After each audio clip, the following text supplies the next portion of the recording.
Sebenarnya banyak hal yang bisa membuat kita gagal dalam tahapan administrasi ini. Salah satunya kita salah mengupload berkas. Assalamualaikum warahmatullahi wabarakatuh. Bertemu lagi dengan aku Mili Umri dan masih di channel Mr. Mili. Nah, pada kesempatan ini aku mau bahas kalian apa saja hal-hal yang bisa menggugurkan kalian dalam seleksi tahapan administrasi ini. Tahapan seleksi administrasi ini merupakan tahapan pertama dalam pengadaan calon aparatur sipil negara atau ASN, khususnya untuk CPNS tahun ini. Nah, di antara tahapan tersebut, pada tahapan seleksi administrasi ini merupakan tahapan pendaftaran yang dilakukan secara online. Jadi kalau online, kita itu harus memang benar-benar menginput data, mengunggah berkasnya, dan itu nanti by system semuanya. Walaupun nanti pada akhirnya seperti unggah berkas itu secara manual akan diperiksa oleh panitia. Tapi kalau seperti mengisi data dan sebagainya itu merupakan kita melakukannya itu secara sistem. Jadi sistem nanti yang akan membaca apakah data yang kita isi itu salah atau tidak. Nah, aku sudah merangkum setidaknya ada 6 hal yang bisa bikin kalian gagal dalam tahapan administrasi pendaftaran CPNS ini. Simak video yang sudah selesai. Yang pertama adalah kualifikasi pendidikan tidak sesuai. Nah, ini banyak sekali dari para pelamar, khususnya dari pelamar CPNS tahun sebelumnya. Kita ambil pelajaran lah ya. Untuk kualifikasi pendidikan ini banyak yang masih salah kaprah.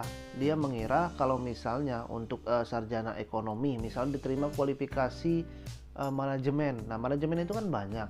Nah, mereka yang ikut manajemen itu yang kualifikasi atau persyaratan yang tidak sesuai itu masih mengikuti atau masih mendaftar di instansi tersebut. Alhasil itu bisa buat atau bisa bikin kalian gagal dalam tahapan administrasi ini. Atau misalnya seperti formasi penjaga tahanan itu kualifikasinya wajib SLTA, bisa SMA, SMK ataupun madrasah aliyah ataupun paket C. Nah, tapi masih juga banyak yang ngeyel atau mungkin tidak tahu dari para pelamar CPNS yang mereka sudah memiliki kualifikasi ijazah S1 atau D3 masih nekat melamar penjaga tahanan, formasi penjaga tahanan ini dengan menggunakan kualifikasi S1, dan itu tidak sesuai karena yang dibuka untuk penjaga tahanan ini kan wajib ijazah SLTA sederajat. Tapi saat mengunggah berkas dan mengisi data, pelamar ini tadi mengisi data dengan kualifikasi ijazah S1-nya. Nah, itu bisa membuat gagal. Jadi untuk kualifikasi pendidikan ini kalian sesuaikan dengan jabatan, formasi, dan instansi yang kalian lamar. Kalau misalnya instansi tersebut meminta kualifikasi ijazahnya SLTA, kalian harus SLTA sederajat menggunakan ijazahnya.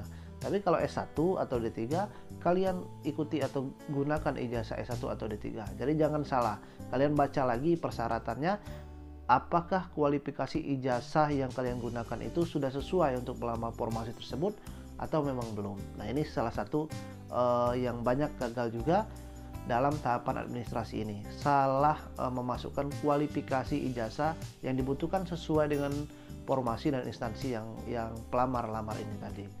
Yang kedua adalah dokumen tidak lengkap atau tidak sesuai. Nah, ini juga menjadi salah satu kendala terkait dengan banyaknya pelamar yang tidak lolos. Terkait dengan dokumen ini berkaitan dengan unggah berkas. Nah, banyak dari para pelamar itu saat mengunggah berkas, mereka tidak lengkap memasukkan dokumen yang diunggahnya atau tidak sesuai. Nah, dalam artian tidak sesuai ini, yang diminta adalah transkrip nilai, terus kemudian yang dimasukkan dokumen kartu keluarga misalnya. Yang diminta adalah ijazah akreditasi prodi, akreditasi kampus, tapi yang dimasukkan itu adalah akreditasi, misalnya yang diminta akreditasi kampus tapi yang dimasukkan akreditasi prodi. Nah, itu kan dokumen yang tidak sesuai.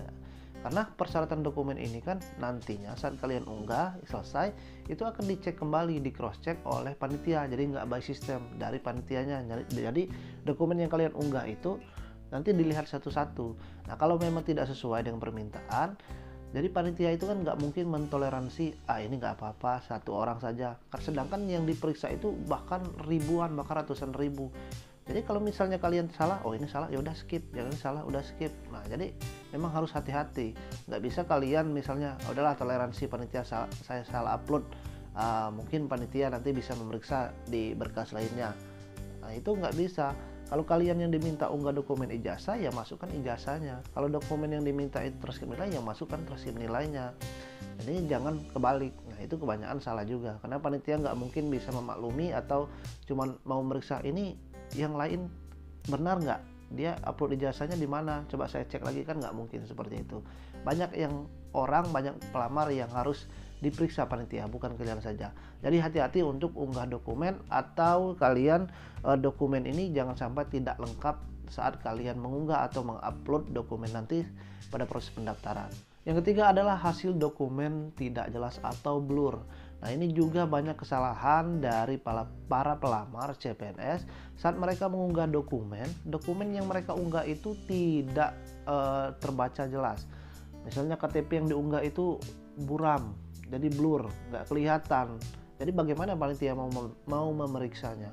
Sedangkan KTP kalian saja itu tidak bisa membaca atau tidak terlihat, tidak bisa dibaca oleh panitia. Ini nicknya berapa, namanya sesuai atau enggak, atau dia ini pakai KTP orang lain atau enggak. Nah, jadi memang dokumen yang kalian unggah itu harus benar-benar terlihat jelas. Itulah mengapa aku sering katakan di video-video aku sebelumnya, sebaiknya saat kalian scan dokumen itu, scan saja melalui printer. Kalau kalian nggak ada printer, silakan kalian scan di tempat fotokopian. Biasanya mereka menyediakan untuk jasa scanan. Kalau kalian men-scannya dari HP, nah itu kemungkinan terjadi banyak kesalahan. Karena mengapa? Saat kalian scan mungkin goyang, ataupun saat kalian scan dokumen tersebut, resolusi dari kamera HP kalian itu tidak mendukung, ataupun mungkin saat kalian scan dokumen itu untuk ukurannya itu tidak sesuai. Nah, banyak hal juga yang bisa menyebabkan mengapa dokumen itu blur. Salah satunya resolusi dari kamera itu bisa tidak sesuai, karena saat kalian mengambil dokumen itu, men-scan-nya, memfoto, kemudian menjadikannya format PDF, itu tidak bisa menangkap hasil foto tadi dengan baik. Atau juga mungkin dari scanan dokumen ini tadi, mengapa hal tersebut bisa menjadi blur dari ukuran. Seharusnya kan yang diminta adalah ukurannya maksimal 200 KB. Karena kan kalian hanya men-scan menjadi 76 KB misalnya. Nah, itu kekecilan. Maksimal itu kan nggak boleh lewat. Tapi kalau di bawah itu mendekati misalnya 199 KB, belum sampai 200 KB, nggak apa-apa, itu lebih bagus. Karena semakin mendekati ke atas, maka dokumen yang di scan itu, maka kualitasnya itu makin bagus. Jadi dokumen kalian yang kalian scan itu tidak menjadi blur atau bisa terbaca jelas. Jadi seperti itu. Selanjutnya adalah banyak kesalahan juga, ini fatal dan banyak sekali aku lihat di BKN itu mereka membahas setiap tahunnya, orang itu banyak unggah atau salah isi data. Nah, salah isi data ini sangat bahaya karena kita mengisi data itu nanti akan dicek otomatis melalui sistem. Nah, memang saat kita mengisi data itu kita mungkin mengira nggak apa-apa lah, nanti dicek oleh panitia salah satu huruf, misalnya nama. Itu sebenarnya kesalahan fatal. Karena mengapa?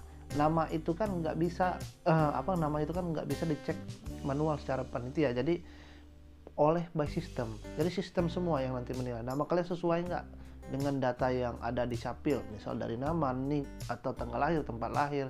Jadi kalau yang diminta itu kabupaten, kalian kota, kan kalian masukkan. Kalau misalnya yang diisi itu nik, jangan kalian kebalik, nik diisi kakak diisi nomor nik. Jadi hal itu bisa menggugurkan. Saat kalian ingin mengisi data itu, pastikan sebelum kalian klik lanjutkan, itu kalian isi, kalian lihat lagi dengan seksama, kalian perhatikan apakah data yang kalian isi itu sudah benar atau tidak.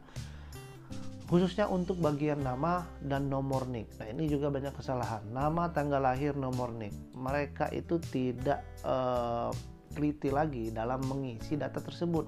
Alhasil data yang diisi itu tadi kemudian diisi misalnya namanya Muhammad, tapi M-nya 1, nggak 2. Seharusnya namanya yang sesuai itu 2. Nah, itu kalian harus berhati-hati. Jangan sampai saat kalian mengisi data kemudian kesalahan sedikit bisa buat kalian gugur. Nah, Sekali lagi aku katakan, saat sebelum melanjutkan, kalian klik selanjutnya saat mengisi data nanti di akun web SSC ASN ini, perhatikan lagi, lihat lagi apakah dokumen yang kalian apakah data yang kalian isi tadi sudah benar atau belum. Kalau sudah benar, maka kalian bisa untuk melanjutkan. Kalau belum, kalian rubah lagi sebelum tersave atau tersimpan. Kalau udah tersimpan, kalian udah jadi dapat kartu akun atau dapat kartu pendaftaran, kalian baru menyadari saat kalian baca, oh ini salah ternyata, udah nggak bisa lagi dirubah itu. Kalian berdoa aja, semoga hal tersebut bisa meloloskan kalian. Yang kelima, ini merupakan tips dari aku, jangan daftar lewat HP kalau bisa. Kalau bisa itu daftarnya lewat PC atau laptop, karena dari HP itu kan tampilannya berbeda, bukan tampilan yang memang menu full layar seperti di laptop atau PC. Di HP itu kan kadang kalian saat mengisi ada dari peserta, Bang, yang tanya ini, Bang, kenapa saat saya klik nama kabupaten atau ini kok nggak muncul, Bang? Bang, saya klik tanggal lahirnya kok nggak ada di referensi.